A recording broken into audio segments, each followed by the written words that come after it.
Disneyland, the happiest place on earth. A place where families can be together and enjoy life. Smiles and laughter abound, and worry seems like a distant emotion. It's all so... Sorry, we couldn't help ourselves. You needed to get into a spooky mood, and this was the quickest way to get there. Now that your heart's beating quicker, it's time to understand what you're getting into. Today we're talking about all the terror-filled myths and legends about Disneyland. Fair warning, there's a lot more horror ahead, so grab your blanket tight.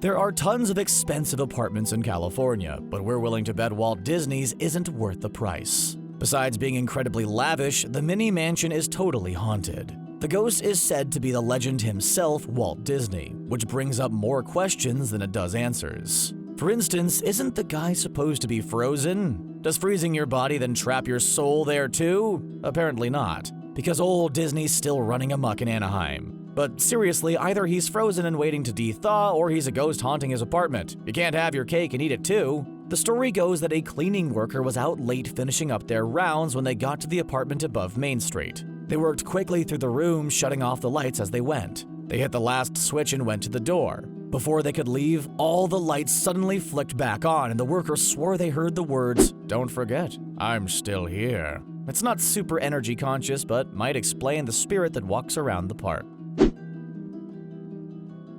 Okay, let's just start this out right. Take a look at this clip and observe.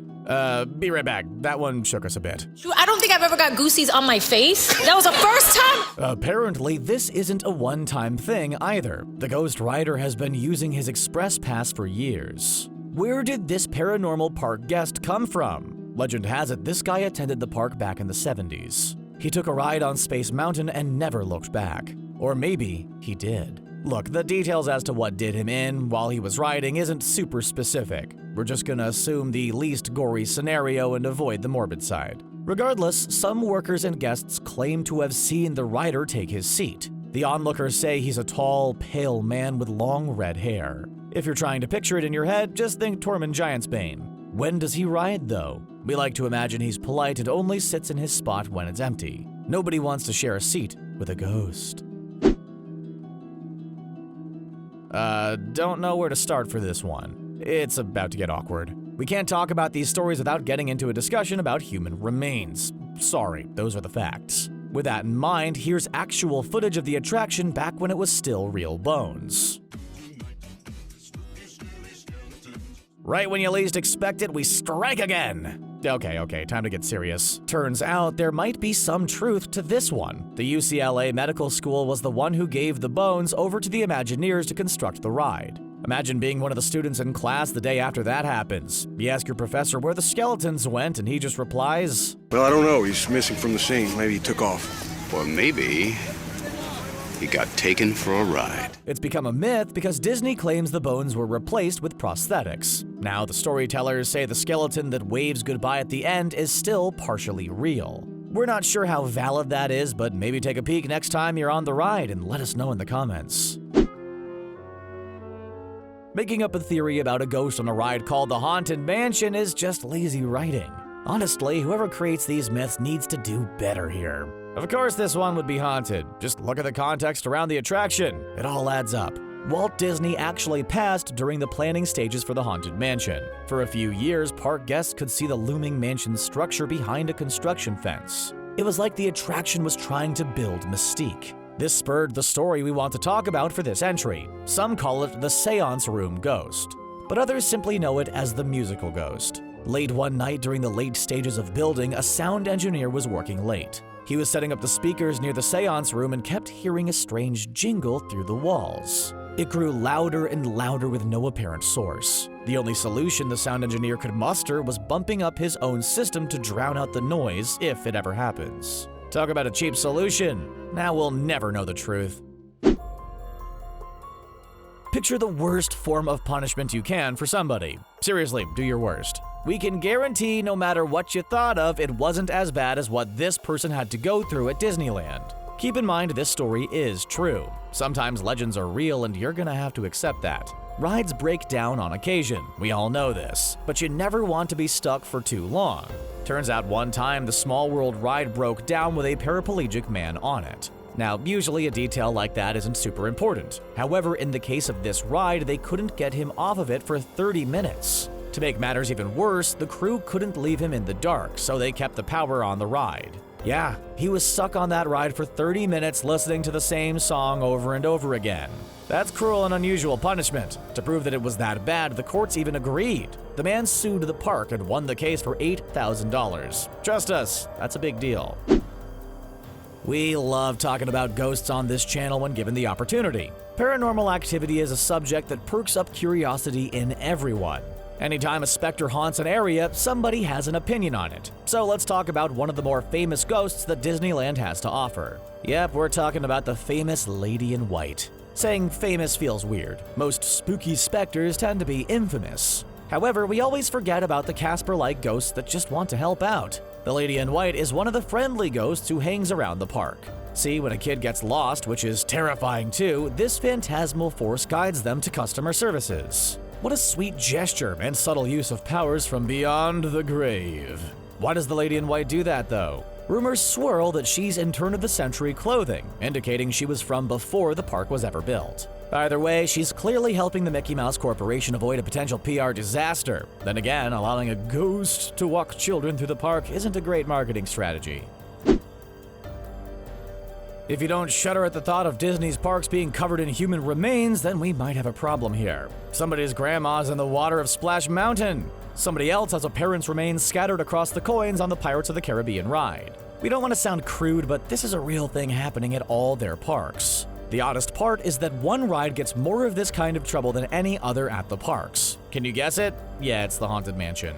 For some reason, that place is a remains magnet. Guests think that their family relatives will help haunt the ride if they do this. We're not kidding here. This ride gets this kind of thing all the time. The park interns are the ones who have to clean it up. This is a public service announcement. Please, for the love of God, stop doing this. It's wonderful that you shared the park with a loved one, but it's unsanitary. Boy, this list sure is getting dark. Unfortunately, there's no light spot here. This entry is actually more mysterious than any we've discussed. Yes, viewer, even more ominous than Mr. One Way. You see, that red-headed ghost we mentioned earlier had no details to his story. He's just a ghost who joins the ride. This one is gruesome and jammed-packed with more information. The story goes that a young woman named Regina Young was riding the Matterhorn with a group. Now, the accounts all vary in this detail, but for some reason her seatbelt was released. Some say she did it to get more thrill from the ride, but other accounts say Young loosened it to fix a young boy's belt in front of her. Regardless, she stood up, right as the coaster dipped into the cavern. Physics took over and she ended up bumping her head and falling out of the bobsled. You can guess what happened next. The dip is known now as Dolly's Dip, and some riders claim to hear wailing at that point. No ghost sightings here, but workers occasionally say the ride has a supernatural feel at times. If the last one didn't get you spinning, then this one surely will. Actually, yikes, maybe not the best choice of words there, since, it's about a stage that stopped spinning. Yeah, let's start this again. Boy, that was a morbid entry. Time to move on to the next spot on our list. This one's a doozy. Deborah Stone was an 18-year-old attendant at the America Sings attraction. She was working there in 1974 when terror struck. Miss Stone worked by the rotating stage when she got too close to the wall and got caught in between it and the stage. You know what happens next. Keep in mind that this was in 1974. Nowadays, the park has a safety light by those spots to warn employees not to get too close. Furthermore, they've made it a breakaway wall to prevent it from happening again. Still, workers have tried to help the legend live on by making Debbie into a friendly ghost who stays around the location. Some workers claim to hear the words, "Be careful," in their ear anytime they get close. Full transparency here, if we were going to come back and haunt people, we'd want to be called the Monorail Ghost. Just the word monorail's so catching you can't help but like it. Now, getting that name is a lot harder. All we're saying is we wouldn't want to replicate this urban legend. It sounds like a lot of work. Apparently, some teenager in the 60s tried to sneak into the park. They thought it would be a good idea to run alongside the monorail. We have to question the facts on this one. If this were true, then this kid would for sure be a candidate for a Darwin Award. There's no way it got so little press that you can't find the story today without serious research skills. There would also be a sign somewhere warning people, right? Anyways, back to the ghost part. Some commuters claim to see a young boy running alongside the train. Why he's still running by the train and not on it is a huge question. Maybe somebody kicked him off. No way to sugarcoat this one. You're about to see a picture that some viewers will find disturbing. Other viewers will find it so fake that they'll scoff at the rest of this entry. There's really no in-between. So without any further delay, let's pop that image up. Not gonna lie, definitely thought we were about to get rickrolled or something there. We do want to point something out here. Ever notice how all these ghost videos and pictures are never high quality? We need to fix this issue, people. Ghosts want good pictures for their Instagrams too. Jokes aside, this picture of a young boy in the rafters feels too creepy to be true. No amount of justifying it will make it real. We want to go over all the accounts, but we don't have time for it. Some details stay consistent, so here they are. Some boy sneaks off the ride, he gets up in the rafters and does that deed. And the next coaster discovers him. Disney throws the people off, but not before they snap a crude photo. In case you wanted some more excellent ghost names, here's another one for you. Disco Debbie is an all-time paranormal nickname. The weird part is that Debbie doesn't disco while in her ghost form. Like at all. Talk about a terrible letdown for all that built-up expectation. Let's just get on with the story. We're too disappointed to make another joke here. Surprisingly, Disco Debbie isn't a story for the parkgoers, but rather the Disneyland employees. It's said that Debbie worked as a part of the Space Mountain staff, but a brain aneurysm marked her time short. Now Debbie still roams around the attraction, making sure everything operates smoothly on the ride. The oddest part is some suggest she's a green plasma-like ghost, similar to the ones you see in older movies. We just wonder if she's connected at all to Mr. One-Way, our friend that looks like Giant's Bane. Do you think they communicate with one another? Like, does Debbie tell him when he's able to ride? Honestly, the whole situation is confusing. Sure, Space Mountain's a big attraction, but 2 ghosts are way too much. Save it for the Haunted Mansion. Remember that super dark entry we did about ashes in the Haunted Mansion? Well, it turns out for one mother, the plan might have worked. There's an urban legend so vast that it spans 2 parks. The crying boy is so spooky that guests claim to see him at both haunted mansions, the one at Disneyland and Disney World. I wonder how many miles he earns going between destinations like that. There's also another photo to accompany this entry. Yet again, the quality is super low, and it's hard to make this one spooky. The photographer claims there was no boy in line ahead of him, but there's always child watch. Still, the figure here looks disturbing, we'll give him that. But there's more to this myth than crappy photos and weird writers. The photo was of the boy at Disney World. Back on the West Coast, people claim to hear the sounds of a boy crying for his mother. The park attendees speculate it's the spirit of the boy whose mother spread his ashes over the ride. You either know someone or are the person who's utterly terrified of dolls. No, we're not talking about Barbie or Bratz dolls. We're talking about those pale, beady-eyed monsters that stare directly inside your soul. The porcelain monstrosities that make it impossible to stay in the guest bedroom at your grandmother's house. Come on, you know what we're referring to. Unfortunately for us, those kinds of dolls are spread across the Small World ride. They look like little Chuckies in training are just waiting for their moment to strike out. Say what you will, but we totally buy into the idea that these dolls change their position and appearance without the workers doing anything. Some employees even say their hair grows. Maybe we should shut down this ride. It's had a good run, but now it's time to burn it all down, just to be safe. We don't understand why so many stories involve this attraction. Perhaps it's a fact that the Small World story is so pure and wholesome. We just can't let things be happy. We have to go and corrupt it with creepy stories about dolls moving around at night.